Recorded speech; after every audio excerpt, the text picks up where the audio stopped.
What is so important about driving faster than anyone else?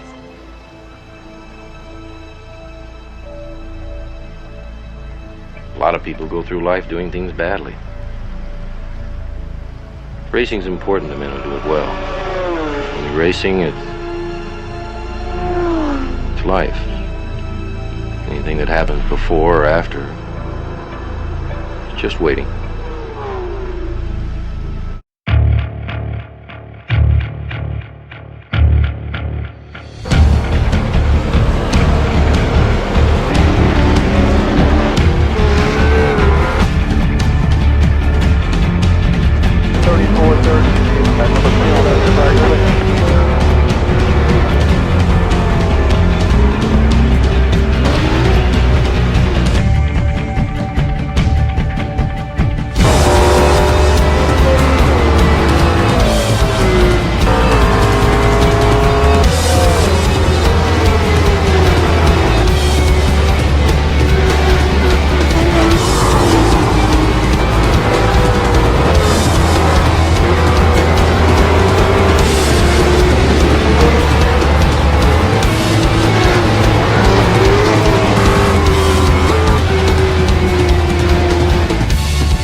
Simulated racing can be awesome, but can also be kind of a free-for-all.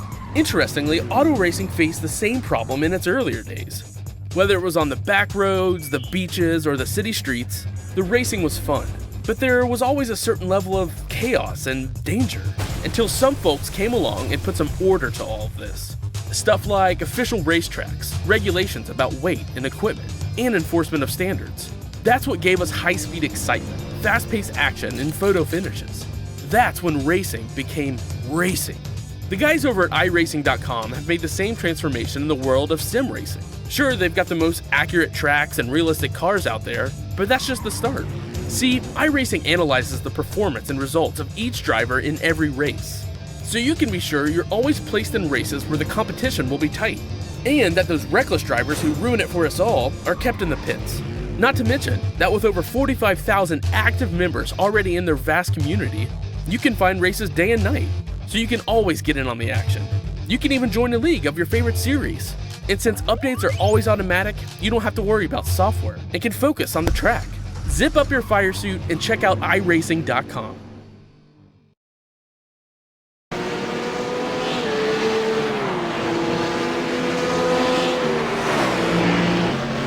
Good afternoon, race fans. Welcome to Apex Racing TV. Alex Simpson, Brenton O'Brien here for another round of the Sim Racers Asia GT Simulator Series. We are at Road America today. What looks like a pretty cloudy day out there, so track temperatures are going to be down, racing's going to be fierce, but also a lot of fun. Brenton, we've noticed in practice, and obviously we're quite a way through qualifying actually now, that there's a lot of Corvettes out there, so it's going to be a very mixed race, and those Corvettes I think could be quite strong today here. Yeah, watch out for the Corvettes, and good afternoon to you, AC. Yeah, watch out for the Corvettes. We learnt a couple of rounds ago with John King and I think it was Lewis Kigali in the Corvette as well. Sorry, the caddies. Sorry, who put in a strong performance. So keep an eye out for them. Their lap times are competitive here today, and there is certainly a lot of them. So yeah, looking forward to a good race.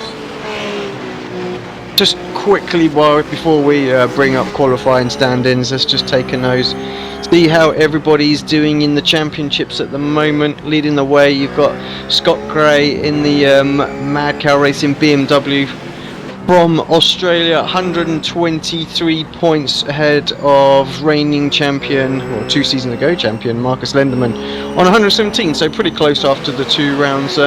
Brenton, John King in there in the caddy, sitting in 3rd place, just 23 points off the lead as well. So, the caddies featuring strong. Aaron Osborne in a caddy as well, 4th place. Top 5 is the first of the McLarens in Kevin Hung.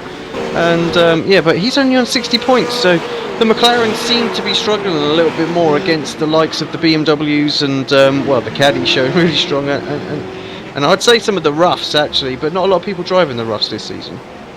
Oh, there's still quite a few roughs. I would find it. I think it seems fairly balanced. It's actually the McLaren that seems to be the line number. But I do look at the scores. There might be something we've missed there because with John King getting 53 points in round 1 and 47.5 points in round 2. I'm not sure how that works out with the points with the 47.5, and Aaron Osborne with 52.2 points. So might have missed something there to have a look at. But yeah, Scotty Gray, good to have a new name up the top there in the BMW in front of Marcus Lenderman, who's always up there, we know that. Yeah. Just having a quick look at the Clubman's Championship as well, you've got Paul Rogers actually, very strong, 143 points, and DK Lee also in the caddy, 101.7 points. So yeah, definitely something went on last week with points of points and all sorts of stuff at the moment. So maybe we'll get a word on that. Of course, unfortunately, we weren't able to cover that. That was on Checker Flag Interactive. Tune into their channel to see that. I think actually they had some internet glitches, so only got the first half of the race there, which was a bit unfortunate. But Alex Paul in 3rd place, Christopher Buffet returning face for this season, 4th place, 46. Mark Lang, our series coordinator, rounding out the top 5 in the Clubman's Championship. Yeah, well, everybody goes up one position there. Paul Rogers has now been moved this week from the Clubman Drivers' Championship to the Pros, so there's a change there up to the Pro-Am Series, so points will be adjusted to suit. Looking at the Teams Championship as well, we've got Blackadder Motorsport leading the way, 263.5 points against Mad Cows Racing, 171, so they're smashing it at the moment, nearly 90 points, over 90 points ahead. And then we've got a couple of privateers in there as well, technically in 3rd place, but we'll skip those out. TD Racing in 4th, Coanda Sim Sports, I think it's just Marcus, isn't it? So Yeah, but still Yeah. doing a good job in 5th place as well. And then Well, Iris in Korea 6th. And the Blackadder Motorsports are the guys who are running the Cadillacs, Lewis Yep. Cagali and John King. So Cadillacs are leading the race team championship. We'll switch to the Nations Cup. I'll let you do this one. Well, Australia are winning and they will go on to win. So, you know, extremely strong, have good numbers in both classes. So you would have to back them in here. And it almost looks like a record score. 166 points from round 2. At, what are they now? 119 points ahead of second after only 2 rounds. So you'd have to think with the strong numbers after with another 9 rounds to go, they'll go on with that. Yeah, pretty tasty start to the season indeed. We are, 3 minutes away from the end of qualifying. Wow, that went pretty quickly. Time to check in, I think, and see where we're at the moment. Who's looking strong, Brenton? Well, no surprises here. Our series leaders, Marcus Lenderman in second place in the series, has got, look at that, that is 0.66 tenths of a second between first and second, Scotty Gray. So it's a BMW 1-2 here at the moment. So a 202.6, a 203.2 for Scotty Gray. Tim Jackson in the first of our roughs at 203.9. He'll be happy with that. I haven't had a chance to speak to Tim at all with the Evolution Racing Australia Sticks car. It's got the Maverick Welding, but that'll be changed. Daniel Benefield, good to have him in the series. 4th in the McLaren MP412C. Kevin Huang also in the McLaren. Scotty Newton. 6th, Mark Warmington in the rough. Tobias Cherney hasn't any track time this week. 8th, Alex Cherney's brother hasn't any track time this week either. 205.2. Martin Creamer in the Mad Cow. Actually, I'm not sure if he's with Mark Cows at the moment anymore. So 205.2 there as well.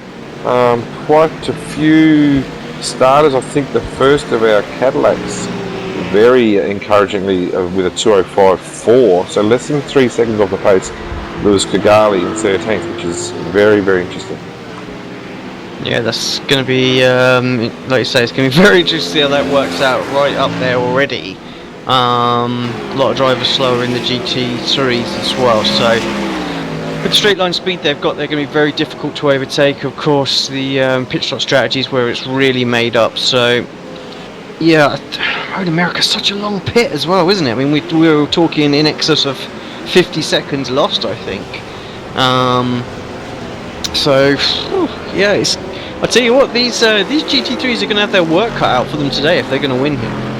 Yeah, well, they are. It's a 45-minute race. They're going to have their hammer down. I'm not sure what the pit strategy is at the moment, but definitely a pit stop will we need. But the Cadillacs, you know, well, we saw what they did at Suzuka, a track probably not favoured to them. Sneaking, I think they had 2 cars in the top 10, 9th and 10th.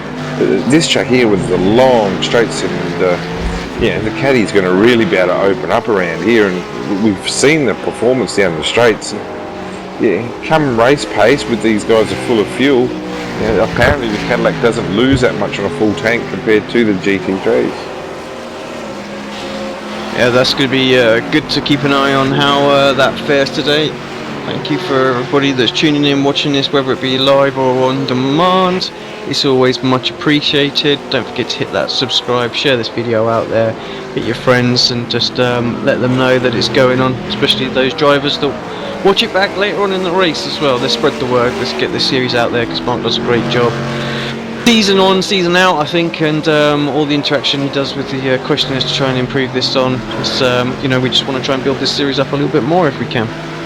Yeah, and it's a great series, and our host Mark Lang does a fantastic job. Qualifying has come to an end in the meantime, and we've maintained as we have before. I don't think there's been any changes. The only change I can see is that Alex Cherney has gone past his brother Tobias, and that's for 8th and 9th, but Marcus Lenderman will take the pole position in front of Scotty Gray, Tim Jackson 3rd, Daniel Benefield 4th, Kevin Huang in the McLaren. So it's good to see the McLarens up there in 4th and 5th. Scotty Newton in 6th, he'll be happy with that. Mark Warmington 7th again, he should be happy with that. Alex Cherney has just got some company right behind him now in Jason Martin. So Martin moves up to 9th. Tobias is then dropped down to 10th. So times are extremely close here again. Martin Kramer's bumped out of the top 10 down to 11th. Lance Hawes in Kimi Rules fencing rough, I believe he's in tonight. Edward Eduardo Tomati. It's not a name I've seen before, I'll be honest with you. I'm just trying to see a Brazilian entry. No offence, but I do get a bit nervous when I see that name. Lewis Kigali in the first of our Cadillacs, 14th. Alex Pole, Christian Challen, I believe he's in the Cadillac as well. Another name I haven't heard, Christian Babij. I'm starting to get a bit worried here from Central Eastern Europe. Haven't heard that name before, but 17th, Paul Lonigan, Kevin News, Pat O'Hara, Paul Rogers. Where's our mate for the week? John King in 28th position, Blackadder Motorsports, Cadillac with a 206.333. 40 starters. Yeah, a huge grid again. Great to see actually everybody on the one track and one split, unlike last season where the categories were split out a little bit, but be it that there were so many people turned up and wanted to play and racing the series. I mean, it needed to be done, but yeah, I have to say I love these big grids. Let's just hope for a good clean start in this race, because that's the only thing when you have these massive grids. If there's a little mishap in those first few corners, then it really spreads the pack out really quickly, and we of course want to see some close racing all through. We had such big problems a couple of seasons ago with the Corvettes, didn't we? They couldn't get their tyres warm for the first lap and just caused all sorts of problems in the first couple of corners. I don't think the Cadillac seem to have that problem. They seem to be relatively competitive straight off the bat. I'm just thinking, are we starting under the safety car? It looks like we will be. So it's going to be a long lap behind the pace car.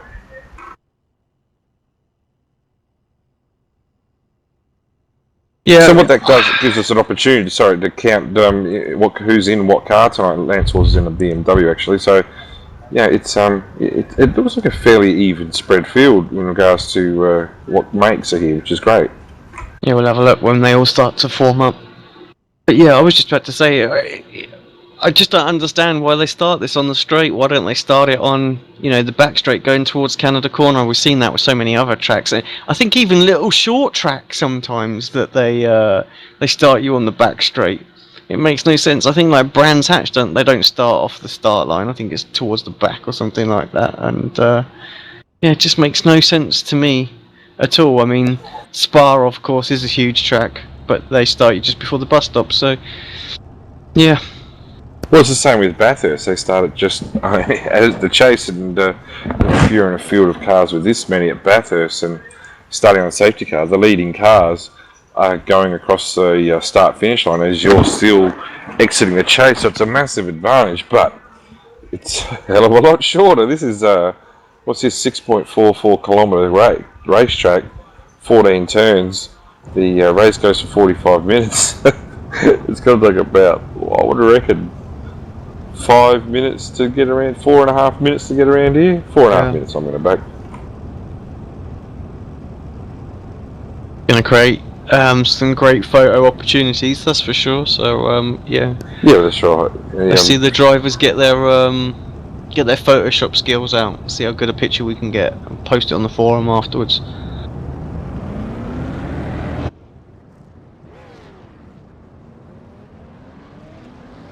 But BMW sitting 1 and 2, I see. So yeah, I count to 8 BMWs. A few cars, mind you, it looks like a few cars have missed that grid, or they might be from penalties from last week, mind you. Yep. Pat O'Hara looks like he's starting from pit lane. Paul Lonigan from pit lane, and who else we've got there? It's going to be a bit hard to catch up just at this stage. Martin Premers. So yeah, he actually had qualified in 11th, so starting from pit lane as well. So there's I can tell you there's 11, 12 BMWs.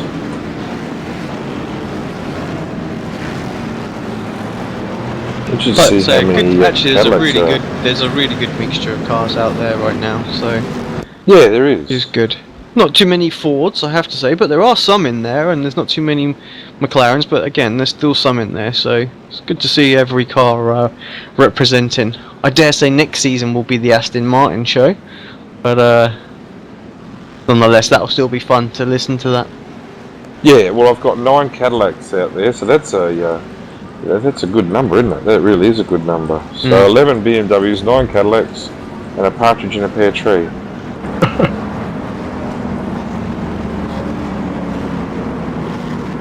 Right, so I think it's going to be hard to choose between the two front drivers, as actually they've had a race apiece so far in this season. But who's your pick for the win today? Or it might be difficult actually. It might be difficult because I'm forgetting the caddies again. Is this a slam dunk win for the GT3s? Who knows?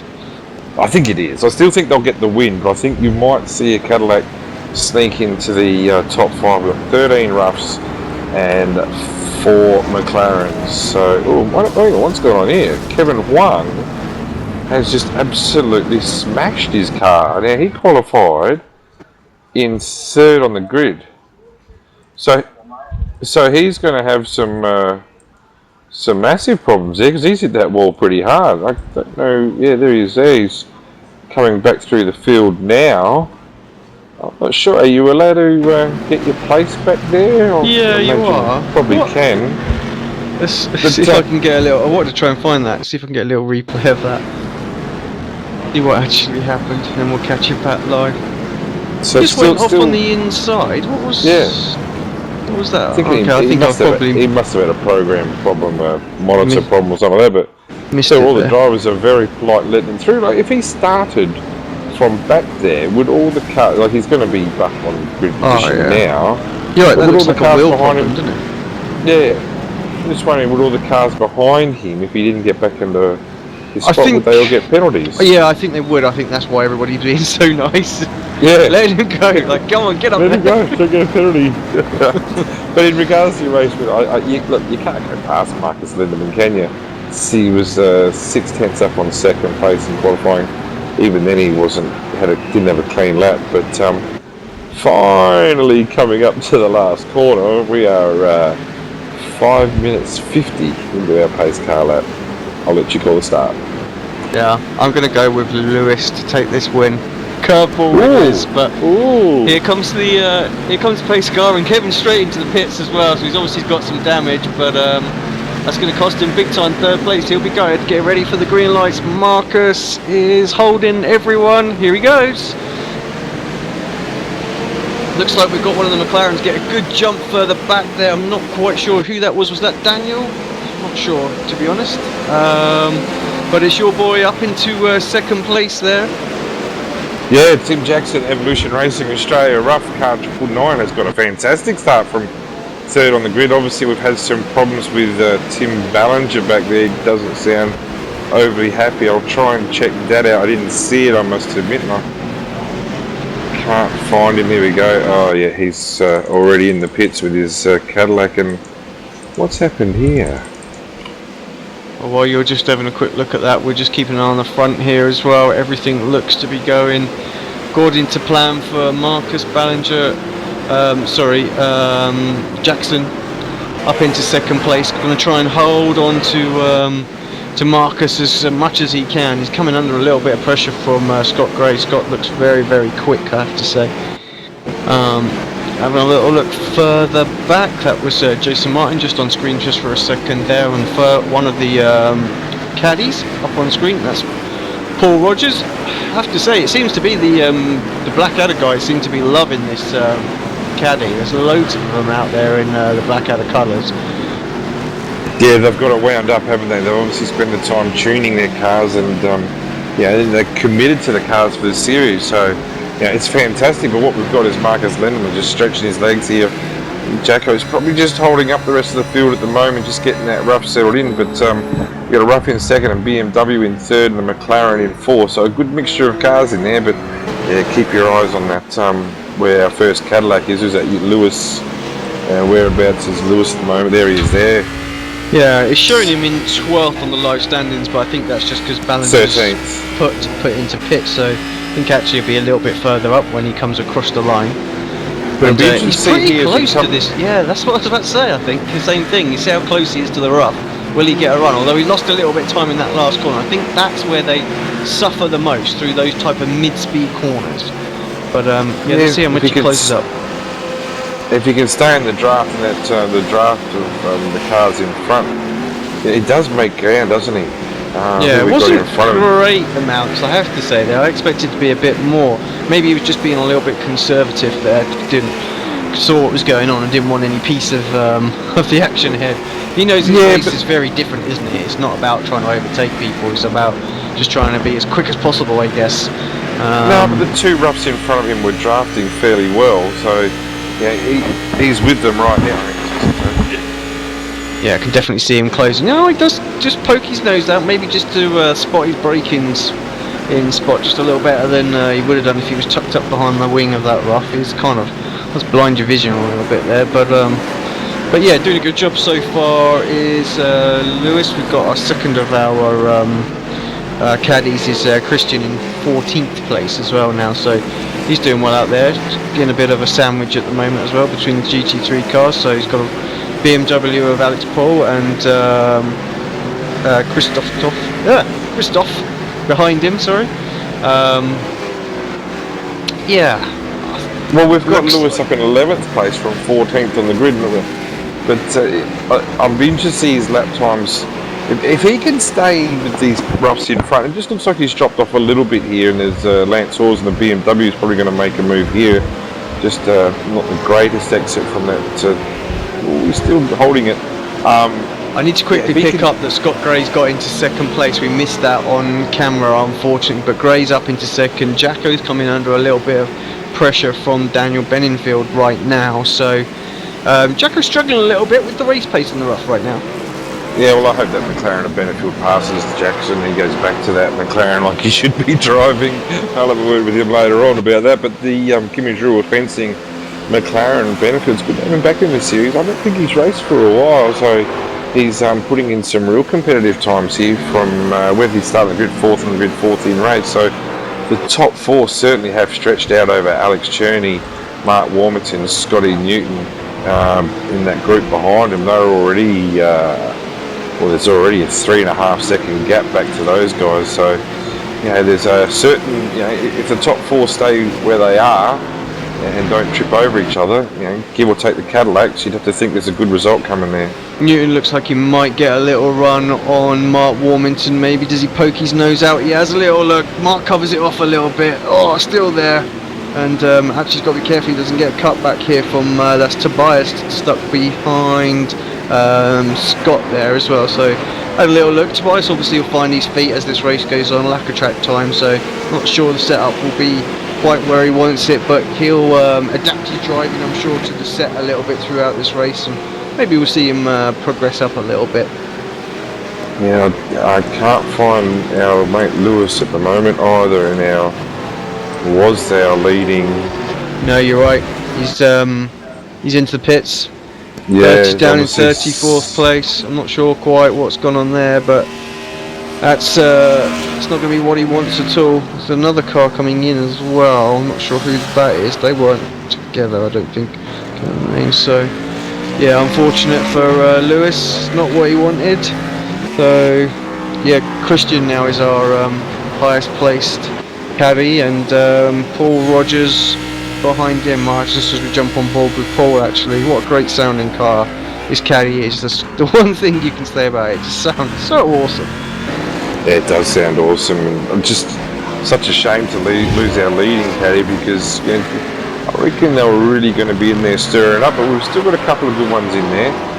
Matthew Growden's in the pits. Anthony Winkleman, who was in 18th, his engine looks like it's blown up pretty badly, so he's in the pits as well. But there's this battle. You've got Alex Cherney here has really stretched out over that battle behind with Scotty Newton, Mark Warmington, and Tobias has lost it into the wall at the exit of turn 1. Pick that up.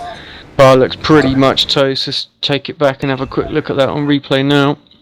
Don't see many mistakes from Tobias, but it doesn't look like he's had a lot of track time, and also the setup. He's up the inside of Mark Warmington going into 1, so he's being pinched a little bit there. Just gets to, you can just see the right rear just bouncing on the inside curb there, just sends him spinning into the wall. That's race over, I'm afraid. He's down. He's recovered it. He's in 22nd place right now. he'll try and continue, but I think he'll have some serious damage on that car. Well, he's going to have to get himself to the pit window, and I reckon it's way too early. Missed an overtake from Benningfield on Jackson. Let's just see if we can find that back on replay as well. Well, he's one of your Apex Racing Academy boys, so he's got a good support behind him, Mr. Benefield, and yeah, I know he's had some dramas in the past in the GT3 class, so it's good to see him doing some laps, and obviously he's got that McLaren hooked up pretty well, so it's great to see. Yeah, good move from him there, just watching it back as well, just straight on draft down that second straight there into the turn 5, tight left-hander, gets the car at the inside, and Jackson had a little look back up the inside for the uphill left-hander, but in the end just couldn't quite keep it there, so yeah, Benefield up into third place and already starting to pull away.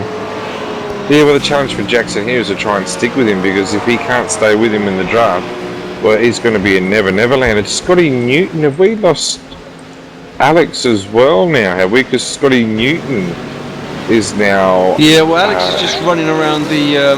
well, I don't know where that is. Oh, he's blew his engine. That's got to be blowing his engine. So I was going to say, because we've lost Alex, and Scotty Newton's up to 5th now. So all sorts of problems here for our leading cars. The top 10 guys you saw on the grid are falling apart at the moment. Okay, so I'm having a look, see what happened now. We're on board with Alex, just going through the tricky left-hander, and that is where he's lost it as well. It's so easy, big time into the wall, engine's gone. He'll get a repair, of course. So it could have been it's a lengthy tow. Yeah, but he's going to need. Well, actually, he does manage to limp it back to the pits, which is at least he's saving grace there, I think. But he won't be able to make it from here, so he'll need another stop as well. Yeah, he'll do well to finish inside the top 20, I think, in this race. Yeah, I can't see that happening, because he'll probably need another stop. So, oh, we've got more dramas here with Aaron Osborne. Whereabouts are you, Mr. Osborne? Got to try and find him. Oh, that's just coming out, so up turn 5, and actually he's retiring it back to the pits as well. So that must be pretty huge at the moment. All we're doing is looking at replays. Let's try and bring that one up as well and see what's going on. I think I might be a bit late. Yeah, with TD Racing. Oh, no.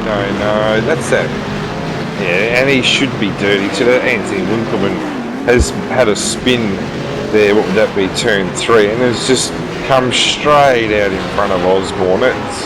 This is a disastrous race for the TD Motorsports fellas, because we've already lost Timmy Ballinger and now Aaron Osborne, neither through their own fault. So I would be thinking that Mr. Winkleman would have a please explain letter on his email this week, because that was very ordinary.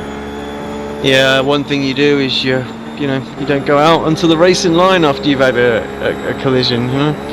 Well, considering he was already over a lap down. He'd already blown his engine anyway, so I would imagine our host might be having to have a serious look at Mr. Winkleman and his participation in the series from now on, if he's going to be doing things like that. Up the front in the meantime, Lenderman Marcus has just got that little lead now. It's growing lap by lap, just little insignificant bits here and there, but it all adds up. 2.9 seconds now between first and second. Yeah, most of that come really from the opening couple of laps before Scott was able to get past Jacko, and actually Jacko is got back past Daniel as well. Pretty much identical move by the looks of the aftermath. So yeah, those guys look pretty even on pace, so it could be a good battle for that final podium spot. The Scott Gray now though, some 3.5 seconds up the road from these two, so the more they battle, the more they lose ground on those two. But I have to say, I think the front two are just a little race of their own at the moment. Yeah, I would imagine. Yeah, I think they are, but you don't often see Marcus pitting and not taking tyres. He always tends to take tyres. I'll be interested to see if he takes tyres today. I reckon there's be a little bit more pressure on. I don't think Jackson will. I'm not sure about Benefield, but I think the McLaren's fairly easy on tyres. Benefield's about to make another move on Jackson under brakes here. What's that, turn 14, I think it is, so he got the deal done there. Jacko back Jackson up, he's going to have to go around the outside. This is always tricky for the, in the end, decides it's probably not worth it. Yeah, got out of that, but this is costing time, isn't it, between the first two and themselves. The last lap of 2:04.2 and 2:04.3 for these guys. Well, Scotty Gray had 2:04.3 just then as well, but and Lenderman at 2:03.9, really starting to stretch his legs down.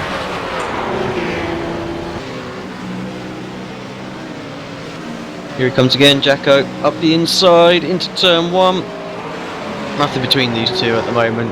Neither can pull away, and here comes Daniel once again up the inside. Great fight. I just hope this doesn't end in disaster, because it's been great racing so far, and to feel that Jackson's going to get a run straight back again. So yeah, well, 2:05.8 last lap for Daniel's not where he wants to be. It's actually quite a bit off the pace for his lap time. Is actually quite very slow, but again, they're going to be exchanging positions. It's almost like a team's pursuit in the cycling here, where they're just swapping over in the draft. yeah, what this is doing is Scott Newton, I mean, he has got a little bit of company from Eduardo behind him, but does give Scott perhaps a chance to try and close in. But actually I think Scott's attention is more towards his rear view mirror at the moment rather than ahead of him, as Eduardo's starting to really put the pressure on, just 0.7 of a second behind, and which I think he lost a little bit of time through that sector. It looked a little bit closer going into the turn 5 left-hander there. Yeah, Eduardo looks like, on my screen anyway, it looks like he's got a little bit of damage to the back of that rough, so yeah, made the 6-7 tenths up last lap. Just you look through here, it was at the carousel, is that what they're calling it here? I can't remember, but just the wash from the draft from the car in front just seems to lose all that front end grip, doesn't it? And just the understeer just really pushes that car, and you just lose so much exit speed from this long straight down the back.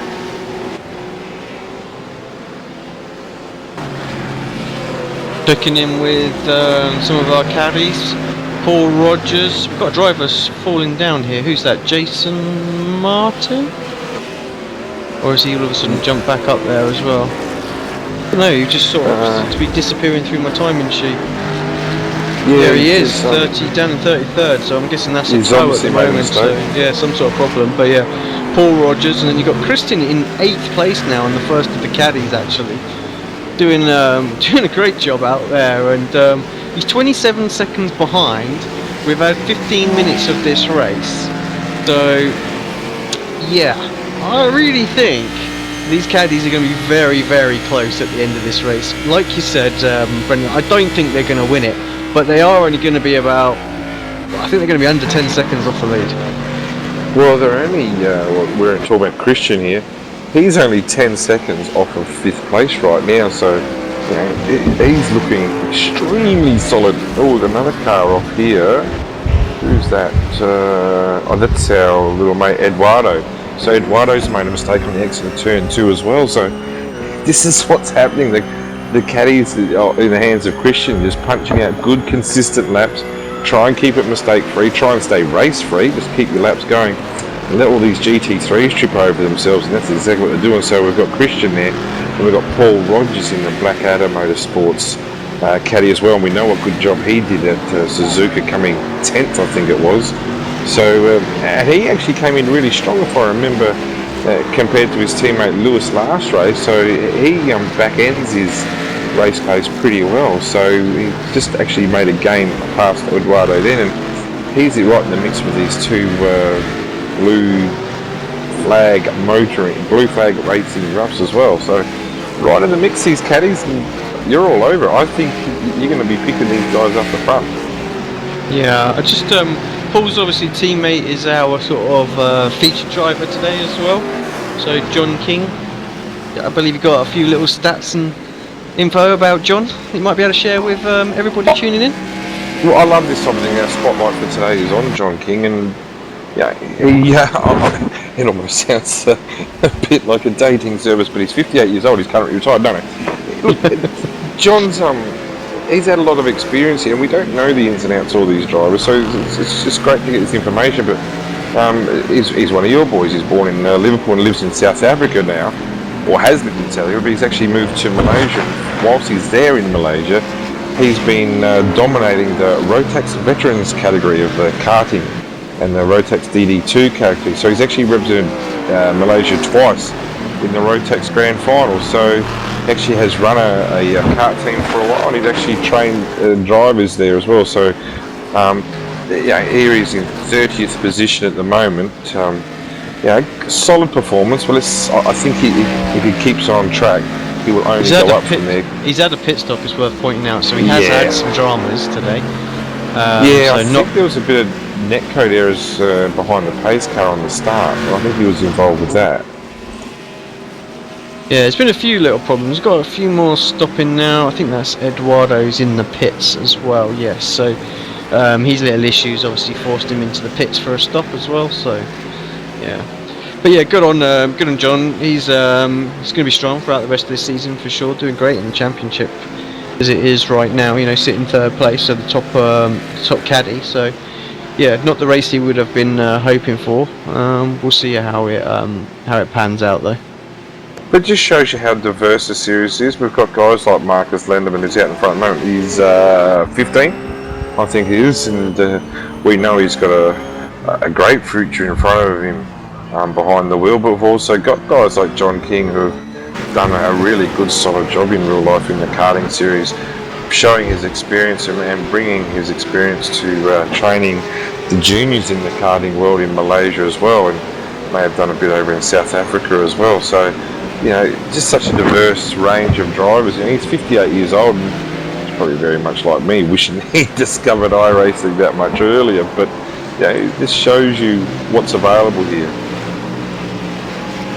This battle for third and fourth still continues to rage on. Daniel and Tim still sort of exchanging times at the moment. I don't think they've been swapping positions at the moment. They have seemed to have settled back down. Pace has picked back up, but they are quite a bit slower at this point than both Marcus and Scott, so they're losing time very, very quickly now.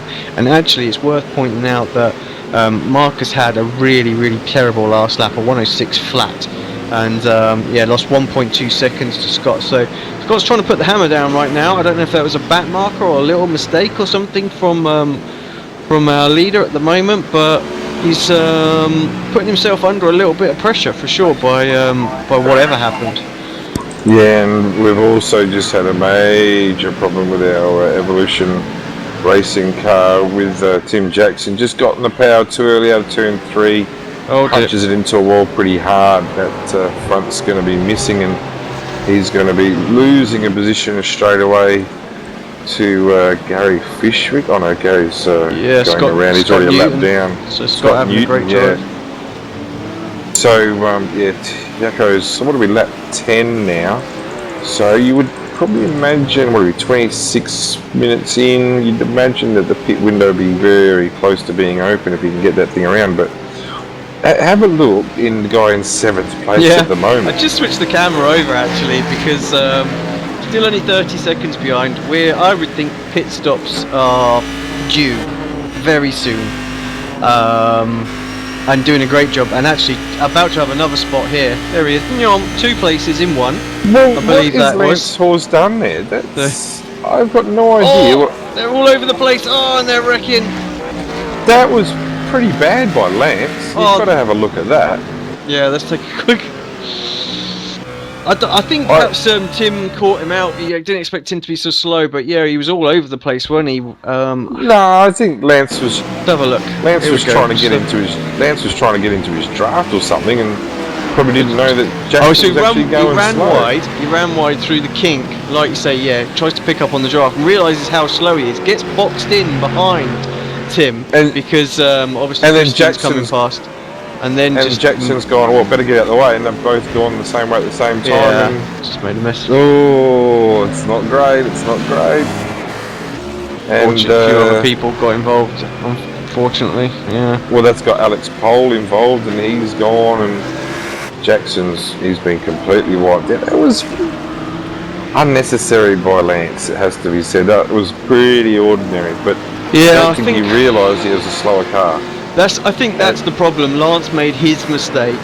Thought he needed to tuck up in the draft. Didn't realise how slow and what was going on with Jacko, and got himself boxed in. Knew he needed to get out quickly enough, and then got on the grass. And it's just all sorts of unfortunate messiness. And Pole unfortunately got wiped out with it. So never mind. these things happen. That's racing sometimes. That said, Christian up into 5th place on actual merit right now. Actually on board with him when you said that. And where did Christian start? He started 16th on the grid. He is now 5th. He is only 22, not even, he's 21 seconds behind Daniel Benefield in 3rd. And Benefield, you'd have to think, is going to be pitting shortly. You'd have to say that the pit window will be open real soon.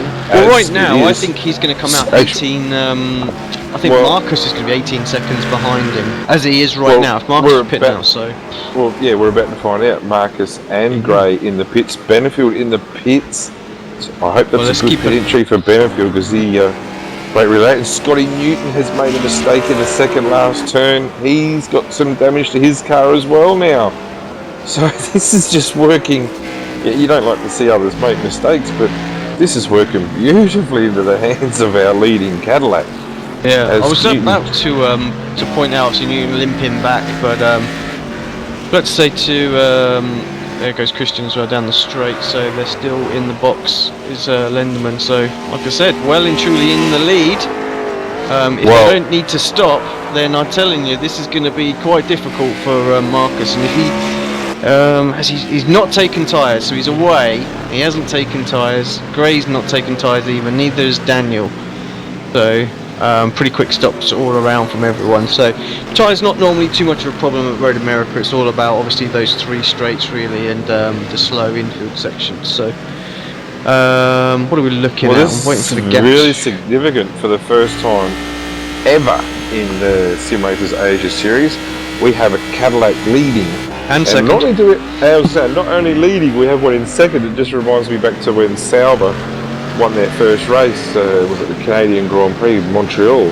They came, was it first and second, or certainly first and third with Robert Kubica, and when Jordan won their first race, they were first and second with Damon and Ralph, I think it was.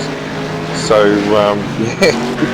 when Lenderman's on board, and you would have to think he will catch them, but he's got some work to do. Yeah, you're right. I think there is about 8 or 9 seconds to the lead, so not quite as much as I thought, but yeah, I think that's mainly down to the drivers not deciding not to take tyres. So I think they probably couldn't afford to take tyres, to be honest. If they've had another 10 seconds or so to that, and we'd been up to the sort of like 30-second mark for a pit stop, I think they'd have had no chance of catching these caddies. Right now, there's definitely an opportunity. Certainly Paul, I think, is going to be easy to catch, but Christian, yeah, not so sure.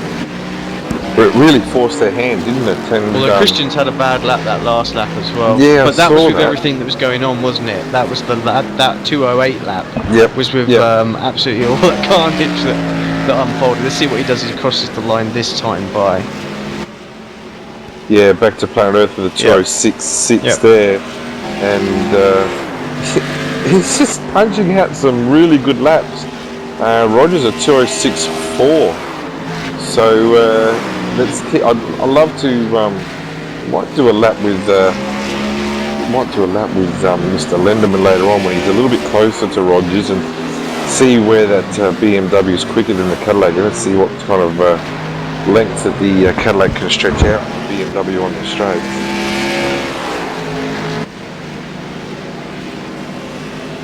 Let's just have a look. I'll just bring up the compare actually and just see what sort of speed difference there is. So Rogers was close to, I think it was like 269, and Lenderman was like in the high 240s. So this is going to be the interesting point: is where do you overtake one of these caddies? There's not really an area around this track that you would think medium speed corner leads into medium speed corner leads into medium speed corner to line up a driver. There's always quite long straightaway sections leading into heavy braking.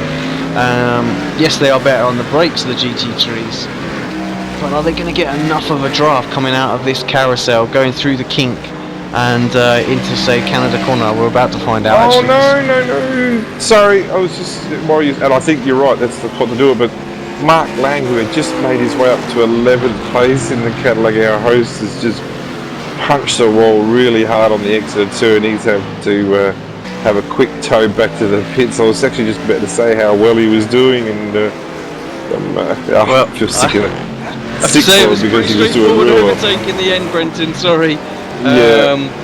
It was Marcus was able to get a run on Paul, and for a minute the caddy fought back actually, but there was enough of an advantage on the brakes that Lenderman was able to get it done. So yeah, let's just see now really if he can close in on Christian. So Christian's having some network glitches going on out there, just flashing in and out, so let's hope he stays connected, otherwise Marcus will be handed this victory very, very easily. But 6.5 seconds is the lead. We've got 17 minutes left of this race. I would think probably we're going to see maybe sort of 7 or 8 minute showdown, see how hard they're going to fight up front. So I think Christian can prevent him getting a run and getting the advantage on the corner, because that seems to be the break-in. There's a lot of grip advantage into those break-in zones and through the corners. As long as he can prevent that. Here comes Paul Rogers though, trying to fight back, so not over and done with. Yeah, we've also lost our 7th and 8th place getters, Lance Hawes and Alex Cherney. Lance made a bit of a mistake, got onto the grass, lost the back end, and it wasn't anything deliberate, came right back in front of Alex, has taken both of them out pretty badly, so I would imagine both of their days will be over as well. But yeah, it's just great to see a different maker car up there. Oh, another car's gone off. Who's that? Tino House has gone off, and he's cleaned up Mr. Winkleman as well, so there's a bit of damage out there at the moment. Yeah, a bit unfortunate that one. Just having a look on screen, Vincent Young just 2.5 seconds behind Scott Newton. Scott Newton obviously got himself repair car after the pit stop, costing quite a bit of time, unfortunately, but still sat in 6th place. Daniel Benenfield in 5th, Scott Gray in 4th, 3.1 seconds behind Paul Rogers right now as well. So yeah, we'll have to see how that's going to pan out, but Paul's not dropping that far back from Marcus, and Marcus's lap times not as quick as they were before he pitted, still pretty reasonable, but the lap time difference is far reduced compared to what it was before. And we have someone jumping in the pits there. Was that Batmarker? Yeah, Fish. I can't remember his name now. Fishwick. I'm not sure if there's something going on with the servers as well right now, because it's really shaky. Yeah, I was about to say, I'm seeing a lot of cars in and out. Fortunately, the ones on camera are focused at the moment, but yeah, there's a lot of drivers hanging around, dropping connection, so I hope we don't lose the server. Yeah, the ping is all over the place at the moment. 40 cars have started, but there's a lot of high ping cars. A lot of the Europeans have got really high, but I do worry for our leader here, Christian Challoner, because I wouldn't be surprised if we lose him. He's dropping out all the time on my screen. Yeah, just see that there as I just jumped to him. So let's hope he stays connected, because 5.6 seconds. He's being caught slowly, about half a second a lap. It's not a great deal, I have to say, but it's enough to make it a very interesting finish to this race. So the worn out tyres on the Z4, while they've still got a little bit more grip, it's not as big an advantage as it does when it's on fresh rubber. I reckon Marcus, from what I hear, he's pretty hard on his tyres. He does go pretty hard on them, and I would imagine this is actually his first time he's raced where he hasn't had to take tyres. This is all new for him, and yeah, he was a 2:05.9 last lap for Lenderman, a 2:06.6 for Christian. This job's not done. No, not at all. You would imagine. It's definitely a server glitch. This is as well we're seeing with some of the connection issues. Yeah. Because there's too many drivers out there struggling all of a sudden for it to be individual connections. So yeah, I'm really limited about what battles I can look at actually, because of the amount of drivers that are blinking out all over the place. But one I can switch to that looked like it was very close for a second was Kev Nunes and Paul there as well. So Paul in the in the rough, but that Yeah, battle's sort of unfolded very, very quickly, and there is pulls a good up battle ahead. with 16th, 17th, 18th, 19th, and 20th. They were all battling. They were all within a second and a half, 2 seconds of each other. But just looking at Lenderman's last time, a 2:05.4, Christian a 2:06.4. So It was a second quicker that time. Yeah, it's down to 4.6 seconds.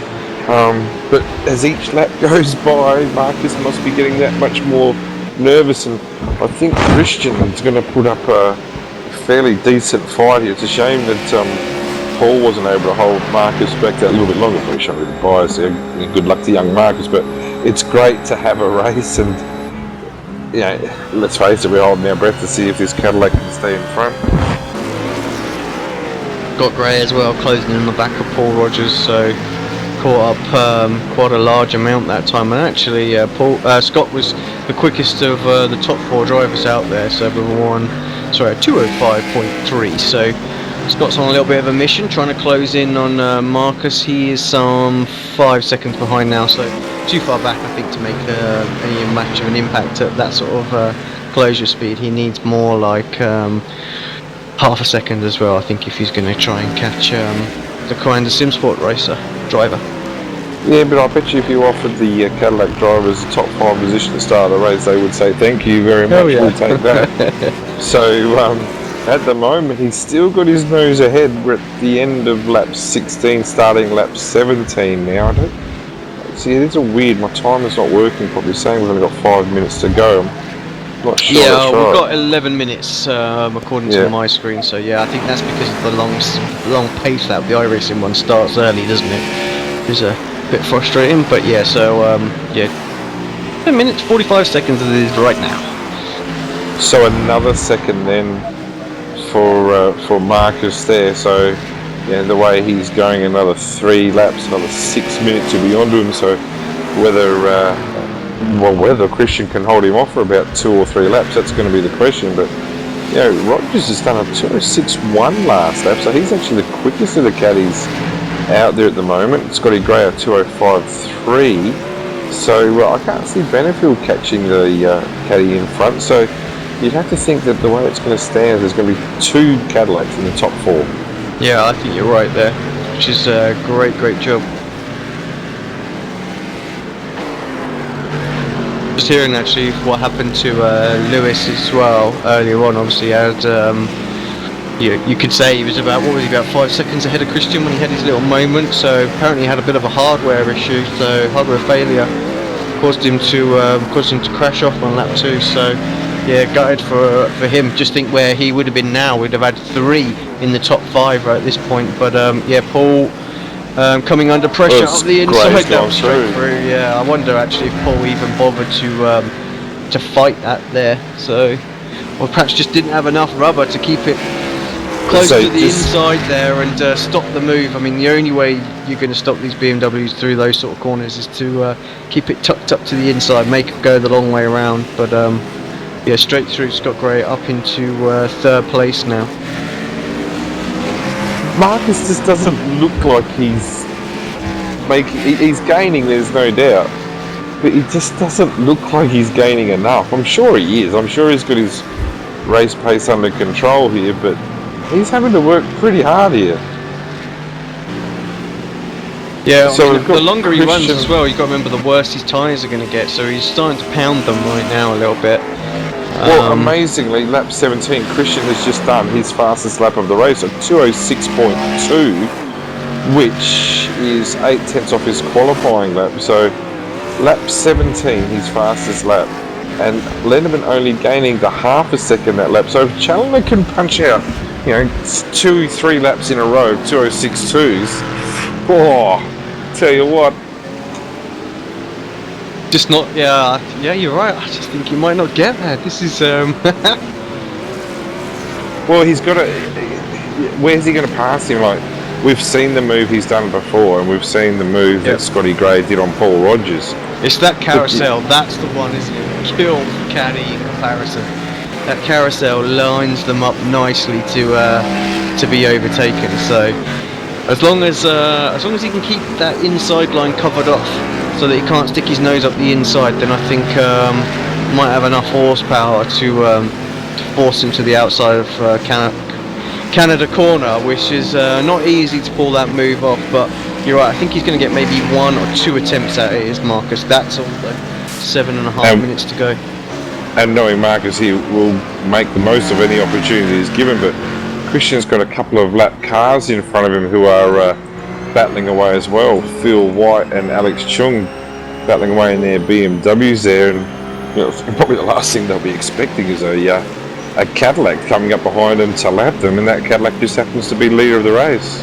Good battle here for 8th, 9th and 10th. Mark Warmington leads that. Tobias Cherney is the guy in the rears. All roughs out there, just having a great little battle. Just 0.7 of a second covering all 3 cars at the moment. So. And John King's worked his way from 28th on the grid, and he's halved that up into 14th as well. And and he had the pit. He had that pit as well, didn't he? That's right. So, you know, well, whether he started, I'm having a look at it. It's 5.4 seconds. Whether he damaged his car, just quickly got a new one, I don't know. It was like a fast tow, or whether he was one of the drivers who started from the pits. I'm not sure. No, I'm pretty sure he didn't start from the pits. But yeah, even though 5.4 seconds with the slowdown and the speed up, so he would have lost all of what, 20 seconds, 25, 30 seconds maybe. So let's go say 20 seconds. Yeah, that's getting him the top 10. So the Blue Flag Racing guys having a good little battle out here. They've got to be careful though, because Tobias will capitalise on it, but Warmington's going to lose a place here to his teammates, trying to fight back. It's not going to happen. Tobias around the outside maybe as well.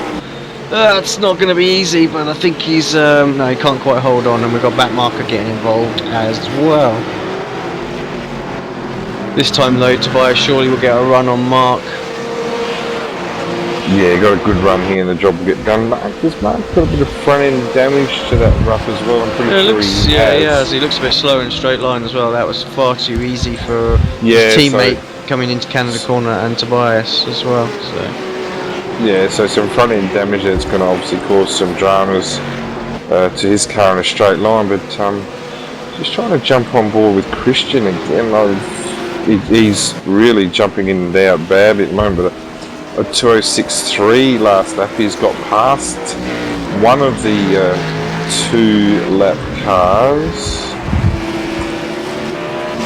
Yeah, I'm just hearing Paul Rogers did have an incident on, sorry, not Paul, John was lap 1 as well. He had the incident, so yeah, he did just come in and get himself a repair and out there. So yeah, I think where some of these caddies would have been without that happening, you know, easily could have been a top 5 maybe as well for King, so he'll be a bit gutted out there. I don't think you know, the Blackadder guys could have had really strong race today. They're very fast in this caddy, and yeah, Christian showing really what it was made of as well. He didn't quite have the pace of those guys, but still there right now. Can't take anything away. He's had a brilliant race, and he's got just over 4 minutes to hold on to this 2.2 second lead now. I think you said before that Marcus is probably going to get 1, maybe 2 chances at him, and I reckon you might be right. Christian's coming up behind Martin Houston now in the rough, so he's hanging in there. 2:06.6 last lap, Lindemann 2:06.1. That's only the half a second, so this could be massive. Like, I know we were talking about this only a couple of weeks ago, saying tracks like this will heavily favour the Cadillac in its chance of getting a top 5, but I don't think you or I really thought that there'd be a chance for one of them to win. But as you said, you know, Lindemann's tyres are getting older and older by the lap, but then again, so's Christian's. This is where he loses out in this carousel here. Yeah, I mean, we spoke to the Blackadder guys after the first week's race, and you know, they said they were gobsmacked that more people didn't take this caddy as an option. You know, they knew how quick it was going to be. They knew what chance it had in some of these circuits, and you know, it's just proved that, you know, they're right. Actually, if you can get the best out of this car, you know, there's potential to win as well. So there's drivers out there that wouldn't be able to put, oh, Lindemann goes for a late move, he needs to. There. But there's drivers that haven't been able to put Lindemann under this amount of pressure in a GT3 car. So, you know, it's It's Lindeman's quick. lost. He's lost race it. is over.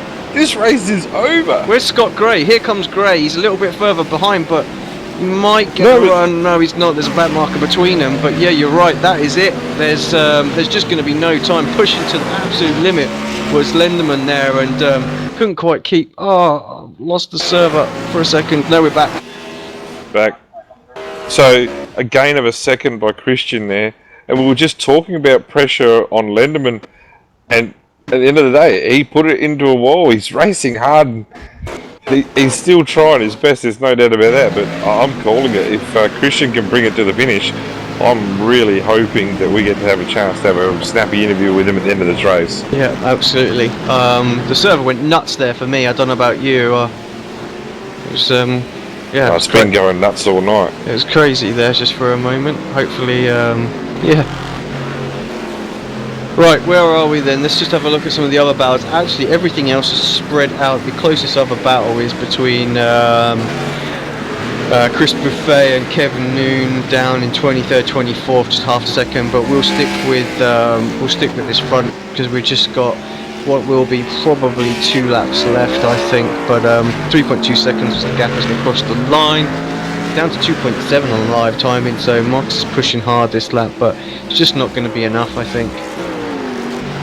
Scott Gray's not close enough to get any kind of run on Lindemann, 2 seconds back. So that said, if Marcus makes another mistake, he'll be there to capitalise very, very quickly. Yeah, it really justifies what our host has done here as well in picking the Cadillac to race. And like we said, we talked about before, the dramas with the Corvette, and honestly, I'm not sure what's gone on here, because all of a sudden it looks like Christian's lapping quite a bit slower. fuel. Yeah, we've got 41 seconds left of this race. Has to be fuel. This is not going to be the checkered flag. We've got one no. more lap. It's fuel. He's not gonna get it done if he has to save fuel. He's short. He's not revving that hard at all. So I'm on board with him now. Has to be fuel. Yeah, let's jump on board just for a second, and then we'll jump back out. Yeah, looks like we're pushing it there. Well, last lap of 2:06.6. Yeah, it's only the 4/10 off, but I have to say, it was 204.8 for Lindemann. I was going to say, where did that come from? I was going to say, is it Christian going slow, or is it Lindemann going fast? A 2:04.8, if you don't mind. That's well truly quicker than the laps he's been doing of late. Let's see what he can do in the carousel here. Yeah, he's just building up, he's just working up to this carousel, isn't he? It's all or nothing, isn't it, for Lindemann, basically just putting it all on the line. And actually Scott Gray had a good lap with 2:05.6 as well, so these three are separated by 3 seconds right now. I don't think Lindemann's going to be close enough. He's not close enough. It needs to be right on his tail coming out of this left-hander. Oh, this is going to be I'm on very board close. with Marcus here. Oh, as we lose the server again, come on. I've with got us. it, so White no flag gains is at out, all. so this is the last lap of the race. Oh, he's too far back, he's not going to get the toe. There's no gains, yeah. Let's bring up the speed difference. Oh, that's a little wide there from Christian, but yeah, the speed, you can just see the caddy This pulling isn't away over. down the straights. Going to be late on the brakes for Marcus, but This isn't over, don't... Oh, now it is. He Yeah. gave away so much on that exit. perhaps just trying to force Christian into a bit of a mistake there, just to jump out of it, but didn't have any of it, just covered the line. Going to be close. Oh, we've got spinning. Oh, there's a guy in front. No. Oh, did Scott get through there? Scott just Yeah, about they gets all made through it. as well. They all made it. He's had a bit of a shocker. That was Paul Lonergan. But in the meantime, Christian Challoner in the Cadillac wins here at Road America in front of Marcus Lindemann. And we got in third, sorry. It's Scotty Gray in third place. And our next car is also a Cadillac, I do believe. Yeah, Paul Rogers in fourth. Benningfield's going to come across in fifth place. Here he comes right now. We've got a little wait for sixth place, but that's Scott Newton just rounding Canada corner right now. He had a great race. Actually, that little mishap he had, just think where he would have been. He might have been putting Daniel under a little bit of pressure at the end of this race. But I've got to jump back to our winner. What a great race, Cadillac. Great shot there, top 3 as well. So great sportsmanship between them. But yeah, the GT3's outdone this afternoon by Christian there in his Cadillac. So awesome for all the caddy drivers out there, and everyone has had a bit of faith in those cars. I tell you what, Brenton, we're going to see a flux of caddies in the next round. Yeah, you know we will. John King is going to be coming across in 11th place from 28th on the grid, which is an awesome performance as well for the Blackadder Motorsports car. Tell you what, and Scotty Gray just said it, he had no idea the Cadillac would be so fast, and I don't think many did apart from those who drive it. Yep. Good job, Johnny King, coming home 11th. Yeah, let's just take a quick look. I mean, I think we still got some cars, actually the last of the cars that weren't a lap down. No, I'm not right. Mark Warmington, actually, last of the cars, not a lap down. Just coming across the line right now. Is he got Shane Reynolds just ahead of him? I don't think he's going to do anything. That's pretty close, actually. 13th, 14th place, that is. They pretty much as they were. That is it. We are done. Take a quick look at the final standings. Maybe we'll get one of those drivers popping in for a quick interview. But yeah, great to see Christian up on the top step of the podium. Marcus Lindemann beaten by half a second. Scott Gray, again, I tell you what, this battle between Marcus and Scott Gray is going to go on all season, and those guys are very, very evenly matched. Just 3.1 seconds. It's all going to be about who favours what track, I think, between them. So that championship battle is going to go on and on and on. Paul Rogers there in 4th place as well, just 12 seconds behind the lead. Great drive from him. Daniel Benningfield, Scott Newton, Vincent Young, Tobias Cherney, Kevin Huang and Martin Creamers rounds out your top 10. Driver of the day, AC. I'm not gonna guess. I'll let you tell me your driver of the day. Can't be anyone else but the winner, I'm afraid. Got to give it to Christian. I mean, great drive. Yeah, you know, he's in an inferior piece of equipment. Yeah, technically. Yeah. I'm gonna give a huge shout out. Actually, the best out there. But sorry, mate. I've just got to finish this. But yeah, he also didn't fight when he didn't need to fight. He made sure he did what he needed to do. He had all sorts of dramas going off around him as well during that race. So he fully deserves the win and the driver of the day in my mind. Oh, he does. There's no doubt at all. But I've got 2 really big shout outs. So Christian, definitely drive that. 16th on the grid, wins the race. Paul Rogers, 21st on the grid, 4th in the race. But how's this one? And we didn't mention him all race. We've missed him completely and do apologise. Vincent Young started 40th, 40th on the grid in the Cadillac, and finished 7th. Yeah, that's a great performance. But that is that's probably the biggest jump I have seen in a Sim Racing Asia race, up 33 spots. Yeah, awesome job from Vincent. Yeah, totally missed that. Apologise, we didn't pick him up that much on the screen. I know he got a couple of little shots, but yeah, not a great deal. So what a great drive from him, and yeah, he'll be stoked by that, and we'll have hoped he'd have been on the broadcast, and he's not at the end of it. So yeah, I'm really gutted for him that he didn't get too much airtime there. We've got a few drivers that are going to pop in for a little interview. I think we've got Daniel Benningfield in there at the moment. Mark Warmington popped in. Hopefully we can get a couple of the podium sitters in there as well. If not, well, we'll take a quick commercial break just to give them a few minutes just to get them sorted out. We'll be back. This has been the 3rd round of the Sim Racers Asia GT Simulator Series from Road America. Alex Simpson, Brendan O'Brien. Don't go anywhere. We'll be right back with post-race show.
Simulated racing can be awesome, but it can also be kind of a free-for-all. Interestingly, auto racing faced the same problem in its earlier days. Whether it was on the back roads, the beaches, or the city streets, the racing was fun. But there was always a certain level of chaos and danger, until some folks came along and put some order to all of this. Stuff like official racetracks, regulations about weight and equipment, and enforcement of standards. That's what gave us high-speed excitement, fast-paced action, and photo finishes. That's when racing became racing. The guys over at iRacing.com have made the same transformation in the world of sim racing. Sure, they've got the most accurate tracks and realistic cars out there, but that's just the start. See, iRacing analyzes the performance and results of each driver in every race, so you can be sure you're always placed in races where the competition will be tight, and that those reckless drivers who ruin it for us all are kept in the pits. Not to mention that with over 45,000 active members already in their vast community, you can find races day and night, so you can always get in on the action. You can even join a league of your favorite series. And since updates are always automatic, you don't have to worry about software and can focus on the track. Zip up your fire suit and check out iRacing.com.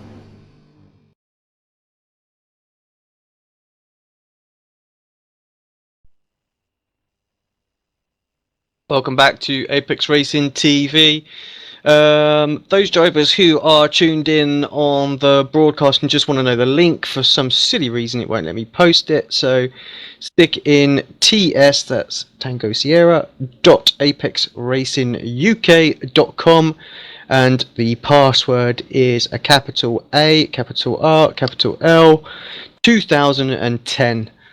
So ARL 2010 for the password. So I see Scott was in there asking for it. So hopefully you'll get that and can get in. Right, let's just see who we've got down there. Let's have a little word with let's bring Daniel Benenfield up first, because Daniel had a great race. We haven't seen you too much in the Sim Races Asia series, but you had a huge fight with Tim Jackson at the start of that one, and looked like a whole lot of fun out there for you. Yeah, sort of continued off where we finished up last week at Zolder with our epic battle there as well. But then it turned a bit boring, to be honest, for the rest of the race. Saved a bit too much fuel, and then as a result I overdrove trying to catch Paul, so that sort of cemented me fifth. But still happy. I mean, my aim every week, every race, is to be the highest McLaren, and I achieved that, so I'm happy. Now, it didn't seem like there was too much difference between the Rough and the McLaren today. You guys just, as soon as one went past, the other would come back past. So, would you say it was pretty even playing field out there? Yeah, I mean, between or at least the McLaren Roof and BMW, definitely. I mean, obviously there's not that many Ford GTs, so I couldn't say that for certain. But I mean, the Caddies had a massive advantage today, because I mean they were good in a straight line plus their fuel advantage. So I mean, Christian did well to win and Paul did well to finish at P4. So I mean, the Caddies were really good today. I mean, anything more you think you could have done to have perhaps got yourself up in that sort of podium positions? I mean, obviously Marcus and Scott very, very fast. They definitely seem to be the class of the field of the GT cars at the minute. You know, maybe considering a swapping car for some of these faster tracks, or is it just you're in the McLaren and you're sticking with that, and you're just going to try and drive your way to a podium position? Nah, I'll stick with the McLaren, because I mean that's the car I feel the best in. I mean, BMW I'd probably be outside the top 10, same with any other car, to be honest. Really weird, because most people don't like the McLaren, but I find that's the one that's most balanced for me. I probably should have got fourth best. I probably won't have got to the top three today, but I mean, if it was something like Zolder last week, or one of the tighter tracks, even something maybe like Silverstone, I probably would have got a podium. But oh well, look forward to next week, I guess. Silverstone is next week, but of course it's reverse grid next week, so a bit of a curveball for the series. First time it's been done, so yeah, that's going to make it a bit of a challenge for everyone, no doubt. Yeah, I mean, To be honest, I'm not too worried about the reverse grid because, I mean, even here, my qualifying time, it was my PB, but it wasn't great. But I always knew that I was better at racing here than I was at qualifying, and that's me in general, to be honest.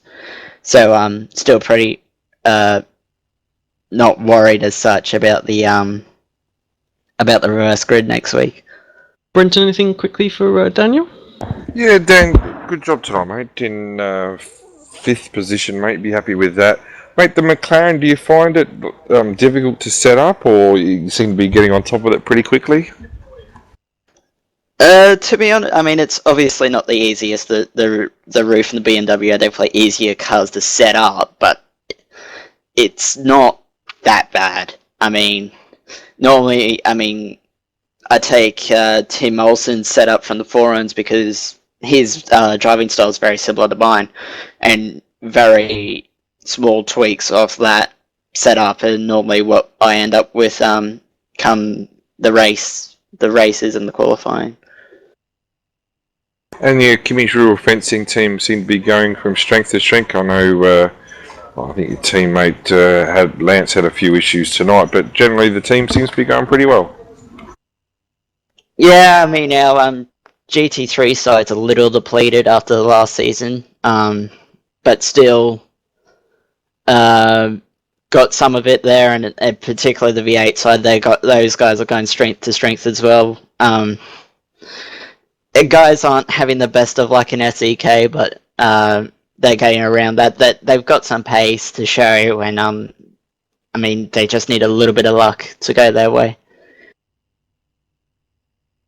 Well, thanks, Daniel. Good luck next week at Silverstone, and yeah, hope you can jump onto the podium.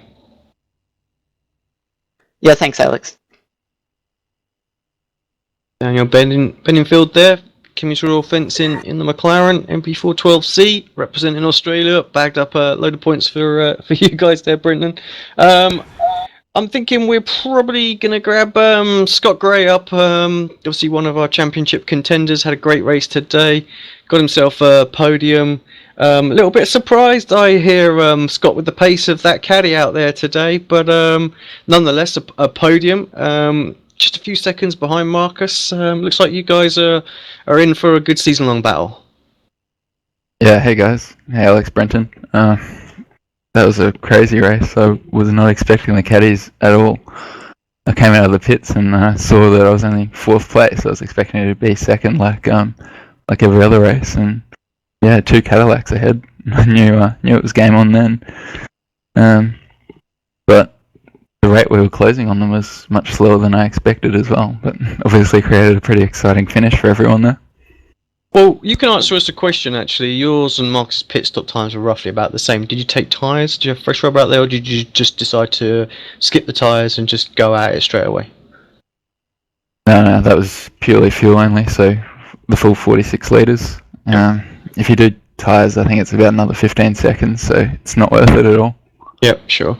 And that's really what makes it actually quite close between the caddies at the end, is just the tyre wear and the tyre fall off on the BMWs, just sort of bringing the caddies with half a chance there. I mean, you still look particularly quick through those medium speed corners in comparison to those, and of course they had the advantage down the straight, but you seem to get past Paul pretty confidently on the inside of the carousel there.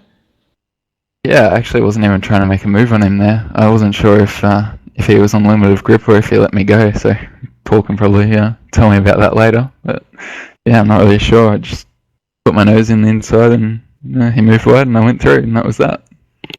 Okay, and then of course just looking at the championship as a whole, Marcus definitely seems to be your main rival this season. Obviously a former teammate of Mad Cow, so I guess you guys, well, you'll want to beat him for sure. Oh yeah, Marcus and I are pretty good friends, so it's a friendly rivalry, but it's pretty intense. He's definitely got the upper hand on pace, especially in qualifying. Although I didn't get a good lap in today at all for some reason. I'm just trying to chase him as hard as I can, but I know there's some other good guys in here like Tobias and Mikko Nasi, although he didn't race today. And just looking at next week's track is Silverstone. Is that a favourite? Do you think you can give them a good race there and put these caddies back in their place? I don't know how I feel about Silverstone, but I know Marcus hates it, so that's a positive. And reverse grid's going to be a lot of fun. So even if he out-qualifies me again, like usual, hopefully I'll be able to have him behind me for a change. Cool. All right. Thanks, mate. I think Brenton might have to pop off in a second. So just. So good job tonight, Scotty. I got to go 1-1. So thanks, AC. Cheers for that tonight. Good job, Scotty. I will catch you in a couple of weeks, Alex, I'd imagine. Yep. Cheers, mate. All right. Thanks, cheers, guys. boys. Yeah, cheers, Scott. Thanks very much for popping in. It's the first time we've had you in, so just give you a chance to give a big shout out to your team and sponsors and all that. I don't even have any sponsors, but there you go. There's an opportunity.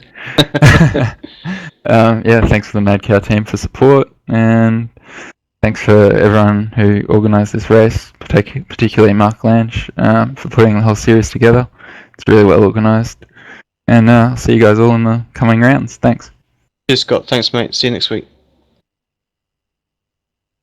Gonna grab one last driver up for a quick interview, and that's Scott Newton. Scott, welcome to the comms booth here at Apex Racing TV. Sixth place for you today. Wasn't a smooth race all round though. You did have a bit of an accident just before your pit stop. Last year's Clubman champion, but you moved up to the Pro-Am and for this season now as well. So you started off in the Clubman though. So just run us through what's gone on at the start of this season, where you're at, how things are, then talk about what happened with the little incident as well. Yeah, thanks, Alex. Moving up into the Pro-Am class this season has been a good step for me, I think. Racing with some more competitive guys that are around my pace, which is ultimately good for me. Pretty much every race this season I finished top 10, which is good for my championship as well. And hopefully that continues like today. In terms of the race today, I knew that it was going to be a fuel-saving race, given the official series that I did this week. Yeah, it was pretty much map 2 all the way. I had a good battle with Mark Wilmington and the Chaney brothers, which was extremely fun given the ping issues that the Europeans have, and thankfully I was able to make the pass stick around Mark at Canada Corner, which is not the easiest place to pass. And then, yeah, in regards to the incident on lap 11, yeah, just bit of a late apex, and yeah, just the car bounced and I couldn't correct it and smashed into the wall. But thankfully it was on the lap that I pitted, so I didn't lose too much time. Yeah, so obviously, sorry, I was just going to say, so with obviously coming straight off of a championship in the Clubman, you know, what's the targets for you for the in the Pro-Am then this season? Target for me this season is definitely top 10, and hopefully I can achieve that goal this season. Yeah, pace was good out there. I mean, top 6 today. You're pretty happy with. Must be pretty happy with that. I mean, there was a lot of incidents throughout that race, though. I mean, Road America that tricky in these GT3s? It can be. Just especially with the way that the tyres work for me, or the way that I've done it this week, and yeah, it's just trying to push it to the limit, and once you get off onto the grass, it can be all over Red Rover in an instant. So yeah, for me it was just making sure I didn't have any of those incidents, which ultimately one did, but you know, it's thankful that there's one quick repair that I could use. Next week, obviously Silverstone. You know, it's a bit of a Marmite track. I feel for some people. You love it or you hate it? Not too bad at Silverstone, I think. Next week is going to be a reverse grid apparently, so yep. That'll be interesting to see how that works. But yeah, I'm just ultimately trying to finish top 10 like always, so that should be good come next week. Well, good luck in that one. Before you go, anyone you want to quickly give a shout out to? Yeah, I'd like to give a shout out to obviously Apex Racing and to Mark Lang as well for putting on the series and the broadcast as well, which is top notch. And yeah, I'd also like to give a shout out to Dan Benefield as well for helping me through the week as well. So huge shout out to him as well. Cheers, Alex. Awesome, guys. Awesome, Scott. I will catch you sort of through the week, but yeah, go enjoy what was a good top 6 position. No worries, thanks, Alex. Right, thank you everybody for tuning in. Sorry for those that I didn't get to interview. We will be back in a couple of weeks. Next week's race, of course, will be covered by Checker Flag Interactive at Silverstone, so don't forget to tune into them. Of course, subscribe here on Apex Racing TV, share it, all that goodness for us and yeah, for our colleagues over there as well. Thanks once again for tuning in. We'll see you next week. Alex Simpson, Brendan O'Ryan here for round 3 of the Sim Racers GT Simulator Series. Goodbye.